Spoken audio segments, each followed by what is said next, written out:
This spicy little nugget is the Lexus LBX Morizo RR, a special edition version of this tiny compact crossover with more power and more torque than the existing versions of the LBX, and it's running the Toyota GR Yaris powertrain under the bonnet. So I'm going to tell you what it's like to drive and also the best alternatives to it in this short review, so stick around and thanks for subscribing. Let's go.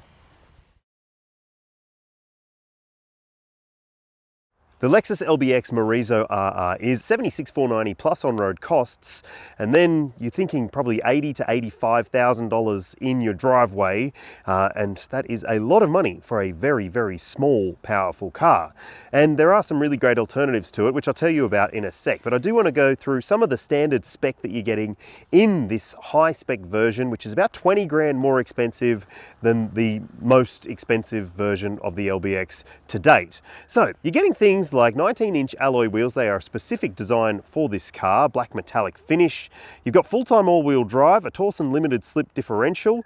There's 4-piston front brake calipers, like black leather accented sports front seats, a leather-wrapped steering wheel. There's contrast stitching. You've got a 12.3-inch digital instrument cluster, 9.8-inch infotainment screen, heated front seats, a heated steering wheel, power driver's seat adjustment with memory settings, manual adjustment for the passenger seat, and you've still got things like a power tailgate, rain sensing wipers, auto lights, a 360-degree camera, a 13-speaker Mark Levinson premium sound system, and noise cancelling. But let me tell you, the noise cancelling tech maybe could be better, especially on rough roads. We'll get to that later on, but let's talk about some alternatives to this, because there are plenty.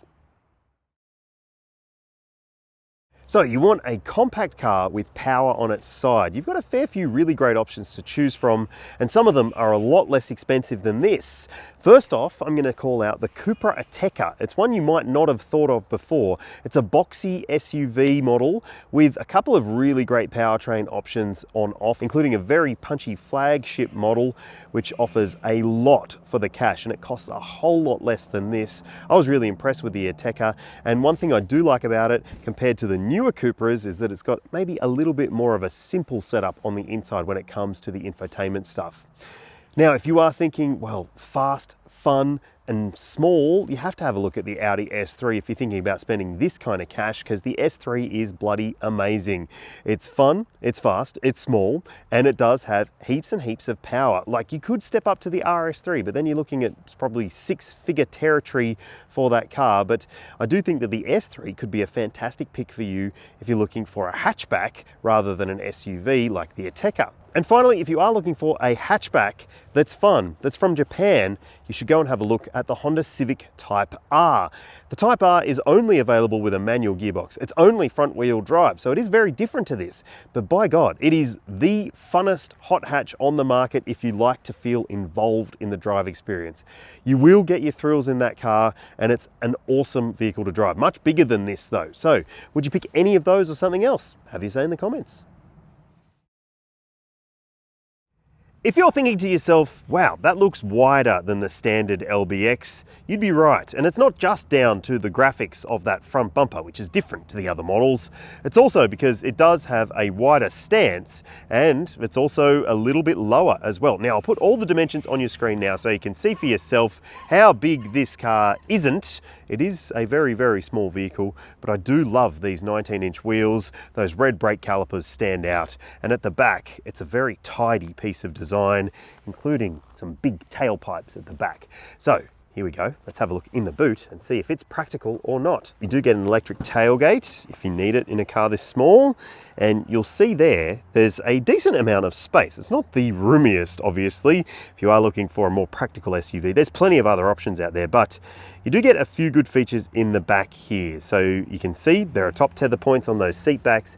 You've got a shopping bag hook over there. First aid kit is there. There's not much to talk about over here, but you do get a cargo cover, which you can move out of the way if you need to. And there is a light under there too. And here you'll see that your 12-volt battery is in the back, and so is your tire repair kit. No spare for this vehicle. And I mean, you shouldn't be surprised by that. Lots of new cars don't have spares, but we'll get to what's under the bonnet in a sec. Now, let's have a quick look at the interior. Now, I've done a full detailed review of the standard versions of the Lexus LBX, and if you want to see that, you can hit the link in the description below, and I'll give you a bit more detail about the interior in that instance. But for this review, I'm just going to keep it really brief. So you do have a digital instrument cluster up here, which is configurable to a degree. You can jump through different menus and different displays, and also you've got the controls on the steering wheel here. They are haptic, so they do have the tendency to frustrate you, because look at that, if you just bump them while you're driving, it comes up on the head-up display as well as on the screen. So yeah, that can be a bit annoying, I would say. There's other controls on this side of the steering wheel too. So yeah, I would just say you've just got to be careful with your steering and hand movement. Now, when you change drive modes, it also changes the view on the screen. So if you put it in sport mode there, you'll see it changes the display, and you can also see down in the bottom corner there, if you put it into all-wheel drive mode, it comes up with a symbol for that. Now, that's your all-wheel drive mode button there and your sport mode button there. That one there, you might be able to use on a track or something, but probably not on the road. And here you've got your touchscreen media system, and it is decent, I would say. You've got wireless Apple CarPlay and Android Auto. Look, it is pretty good in most instances, but you do have to get used to the fact that a fair few of the controls are on screen, including your fan control. So you do have to adjust the fan on the screen, but you've got temperature controls on the sides. And look at this, I do love the fact that you've got heated mirror and rear window switch together. So if it is misty or whatever, you can just hit that button and your mirrors will clear up. You've got a front demister button there too. You've got seat heating controls on the screen and a steering wheel heating system as well. And look, I think that the controls for the most part are pretty easy to get used to. If you don't want some elements like your lane departure system on, you just hit that button each time you drive the car. So it's as simple as that, if you don't want it on, and it does get to be pretty easy to get your head around. You've got some USB-C ports, a wireless phone charger, a cup holder there, some storage underneath with a 12-volt port. You've got a funky little shifter here, electronic park brake, so no handbrakies unfortunately, and another cup holder there, and this slides and tilts as well, this armrest between the seats. So that's good to see. And these seats, they are comfy. This is a manually adjustable seat though, for $76,000. Bit weak, I would say. You do sit up very high in that position as well, so just be wary of that if you've got tall passengers. Like the finish on the doors, like the red trim, it's maybe not as blingy as some other cars, but hey, it's all right, I would say. You've got a button there for your glove box, which is lockable. There's a little lock there too, so that's nice. And you've got an auto dimming rear vision mirror, a black headliner with sun visors and illuminated vanity mirrors, and here you've got an SOS call function if you need it. It's got connected services, so yeah, you can easily be in touch with anyone you need to if you find yourself in a spot of bother. Now, I'm going to show you the back seat very quickly. Now, if you're wondering why it's going to be a quick tour of the back seat, that's because there's not actually that much to show you in here. This seat is set to my driving position. Yep, it's cramped for a 6-footer. Not much headroom, not much leg room. You do have grab handles up here. You've got hooks. There are lights in the back if you need them, and you've got some USB ports down here as well, USB-C. No vents, but you do get map pockets on the seat backs. No flip down armrest. You can fit kid seats in the back, but this is a tight cabin. My 4-year-old was kicking the seat back, and look, it's a bit of a tight squeeze if you are trying to fit someone in the front and a youngster in the back. So yep, it's not the best backseat experience, but it'll do if you are more focused on what happens in this seat right here. Oh, and also these door handles, they're a bit dumb. See? Yeah. What happened to just a handle? Under the bonnet of the Morizo RR is a 1.6 litre 3-cylinder turbo petrol engine. Yes, that's the same powertrain as you get in a Yaris GR, and in this instance it has a little bit less power, 206 kilowatts, 390 Newton meters. That's down from 224 and 400 in Japanese versions. But there's an 8-speed automatic torque converter transmission, and you get paddle shifters as well, and an all-wheel drive system too.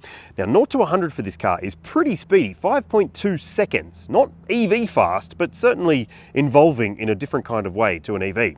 Let's go for a drive, and I'll show you.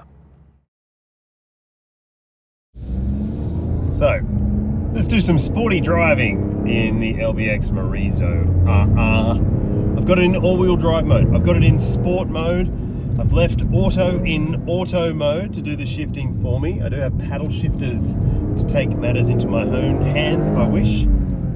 Oh goodness, she's a speedy little thing.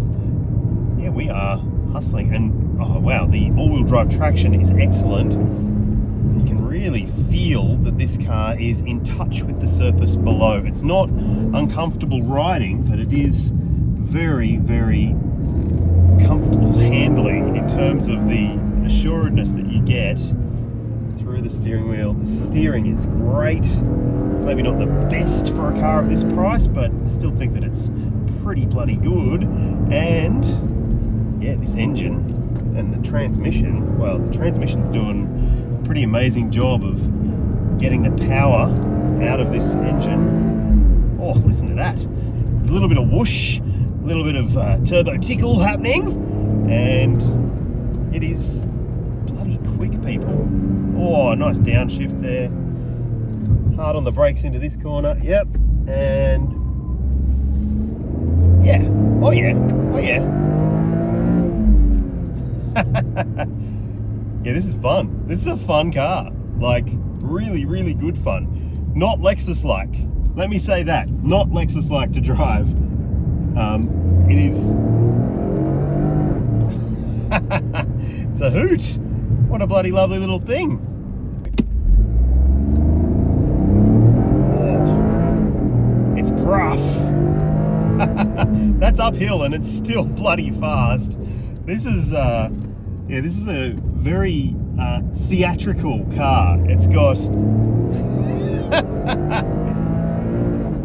wow, it's got a fair tone to it, doesn't it? Bloody hell, it sounds awesome. And I do love the fact that you do get a bit of wastegate flutter, and you can hear some turbo whine, and well, the grip from the tires is really, really good too. It does haul ass, this little machine. I like it a lot. I like it a lot for this sort of driving. It's just the normal day-to-day driving which maybe isn't as good in some ways. So let me take it out of sport mode, take it out of all-wheel drive. We're just going to coast up the rest of this hill now.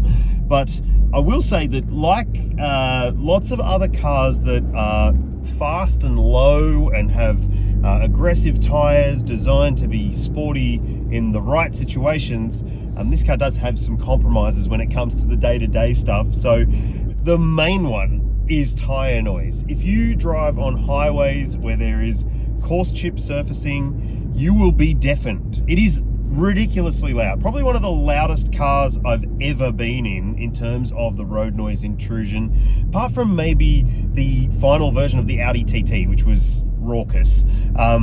This one is really, really loud. That's something that maybe isn't Lexus-like either. And in terms of the other elements of the day-to-day driving, it's fine. Like, it steers trustworthily. It doesn't necessarily feel too hard over bumps and lumps. And if you are going to be buying this primarily as an urban commuter or a daily driver, and you don't have rough surface roads near you, you might find it to be perfectly likable. And in urban driving as well, the engine, transmission, all of that is very, very easy to get used to. And the safety technology doesn't get on your nerves either, because while there is a speed sign recognition system, it won't bing and bong at you. So that means that you don't get shitty at it. And it's important for a car like this. You don't want to be annoyed by a car that you want to love. And in a lot of ways, it's an easy car to love, just provided you're okay with being deafened at times. It does have a very, very, very good Mark Levinson sound system if you do want to try and counteract some of the road noise intrusion, because it's evident, people. All right, let's talk about fuel consumption. Now, 3-cylinder turbocharged petrol engines are typically known for being super efficient. This car is not super efficient, and you'll see the official combined number for it on your screen now.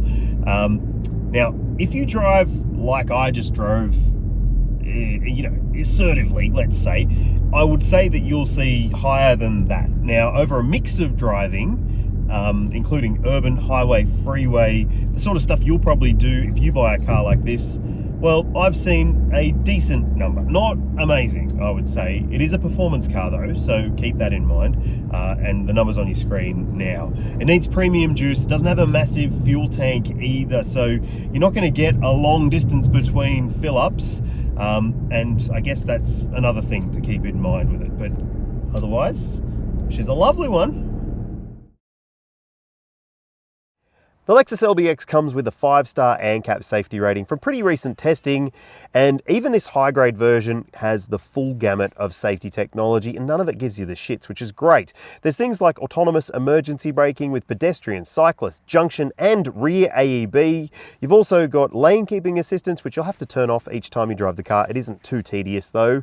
And there's also lane trace assist, so you can have the car stop, start, and steer for you in some instances when you're using the adaptive cruise control. You've got blind spot monitoring, rear cross traffic alert. There's a surround view camera system, parking sensors as well, and thankfully no annoying bing bongs. It does have speed sign recognition, but it won't chime at you. And it does have a driver monitoring camera as well, but it's probably the best tuned camera that I've experienced in any new car. And when it comes to the airbag count, it's good too. There's 8 fitted to this vehicle, dual front side, a driver's knee airbag, a front center airbag to prevent head clashes, and curtain coverage for all the window seats. So yeah, safe and not annoying.